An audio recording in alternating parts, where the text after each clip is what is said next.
Are you ready? Let's talk digital.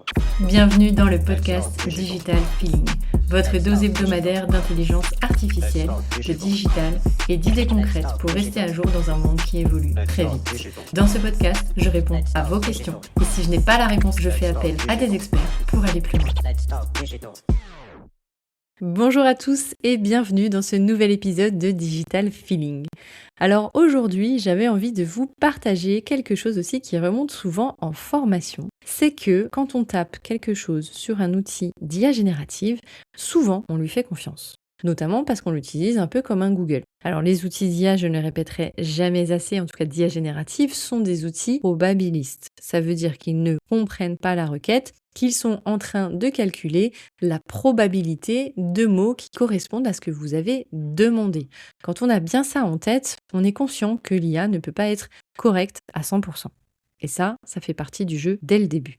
Donc comment faire pour, quand on utilise l'IA fréquemment, tout le temps, dans son travail, justement avoir ce petit pas de recul et se dire, l'IA, je vais remettre en cause ce qu'elle me propose parce qu'en fait, je vais garder mon esprit critique. L'esprit critique, c'est ce qui vous permet de déceler les choses qui ne vont pas, les choses qui vous paraissent bizarres.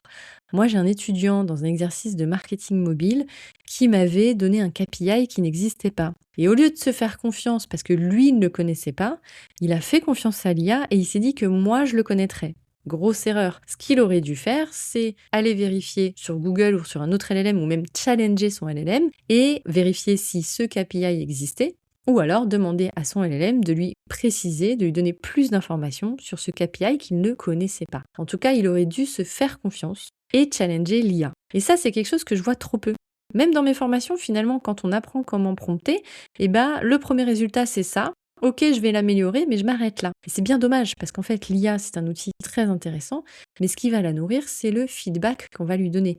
Et ce qui va enrichir votre expérience, c'est de vous faire confiance et de faire confiance à votre expertise ou à votre expérience dans votre domaine.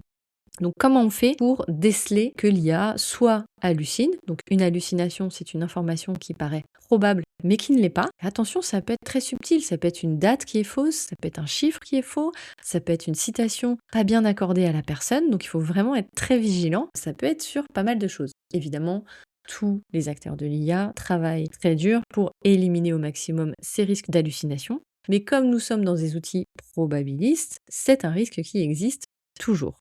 Une citation qui ne serait pas forcément à la bonne personne, ça peut être pas trop grave. En revanche, un chiffre, une date, quand on fait une présentation, ça peut avoir d'autres impacts. Si je vous présente un benchmark concurrence, mais que les chiffres datent par exemple d'il y a 2 ans, ça peut être compliqué. Et oui, parce que ce qu'il faut savoir aussi, c'est que les LLM, quels qu'ils soient, quand on leur fait des demandes, par défaut, leur base de données s'arrête pour la plupart à 2024. Ça veut dire que si moi, je veux des informations sur un nouveau produit de 2026 et que dans mon prompt, je ne lui ai pas donné la date, je peux passer à côté de l'exercice puisque l'IA se sera arrêtée à sa base de connaissances. Donc, comment on fait pour éviter ça? Tout simplement en disant à l'IA que nous sommes en 2026 ou en cliquant sur ChatGPT sur recherche web. En tout cas, il faut indiquer un maximum de choses à l'IA.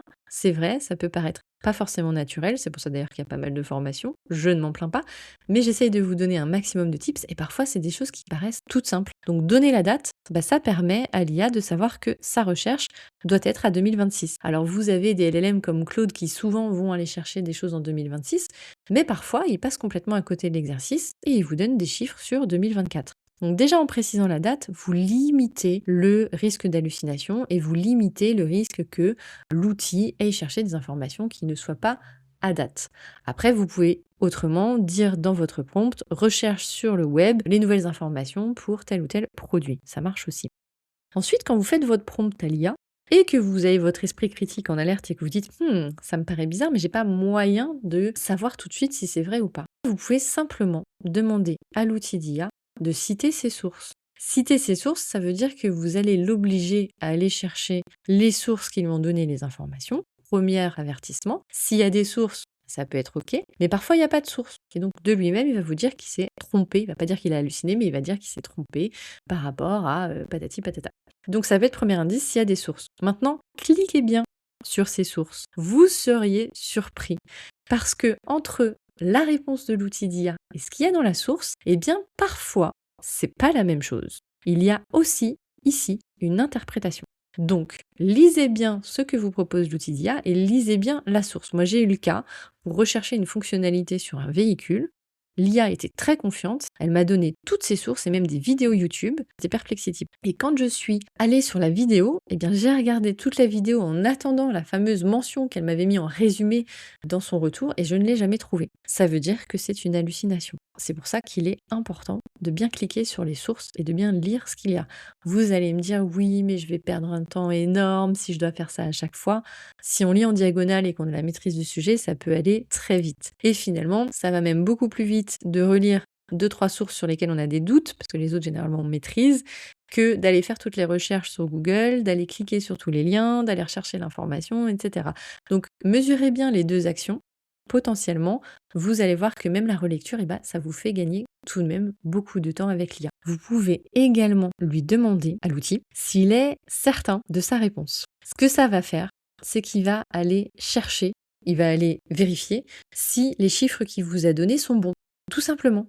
Vous avez un doute sur les chiffres, vous lui demandez de citer ses sources et vous pouvez lui dire « mais es-tu certain de ce que tu avances ?» Et là, il va aller chercher et vérifier. Un autre système, ça peut être, moi j'aime bien de temps en temps, lui dire de se noter sur 10 par rapport à la réponse qu'il a donnée. Et alors ça marche pas à tous les coups, ça reste un outil probabiliste, mais ça peut donner une piste. Généralement, il va se donner entre 7 et 8. Et puis, vous allez lui demander d'améliorer sa réponse pour atteindre le 10 sur 10. Et là, normalement, il va aller, si tout se passe bien, affiner sa réponse et vous donner des informations qui sont encore plus précises. Il y a plein d'autres façons de garder un esprit critique face à l'IA, mais si déjà vous appliquez ces tips-là, vous allez voir que vous allez gagner du temps sur le résultat. Alors évidemment, je ne le répéterai jamais assez, il faut toujours bien prompter en amont, il faut donner un maximum d'éléments, ça évite ensuite d'avoir des allers-retours avec l'IA, mais si le retour de l'IA nous semble pas forcément correct ou bizarre ou qu'il y a des choses à revoir, c'est important de savoir aussi questionner l'IA pour qu'elle puisse aller chercher, affiner sa réponse ou même itérer si c'est nécessaire. L'outil que je préfère quand vous faites de la veille et que je vous recommande, c'est Perplexity, parce que je trouve que c'est le plus fiable en termes de source quand il va réaliser sa veille. Claude, il y a encore quelques hallucinations, mais il reste très complet aussi. Voilà, j'espère que cet épisode vous a apporté un maximum d'esprit critique. Je vous remercie d'avoir écouté cet épisode et je vous dis à bientôt. Thank you. You're welcome. Let's talk digital. J'espère que ce podcast vous a plu.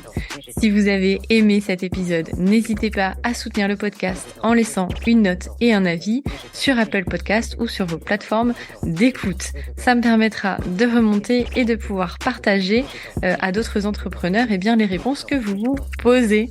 Merci à tous, à bientôt.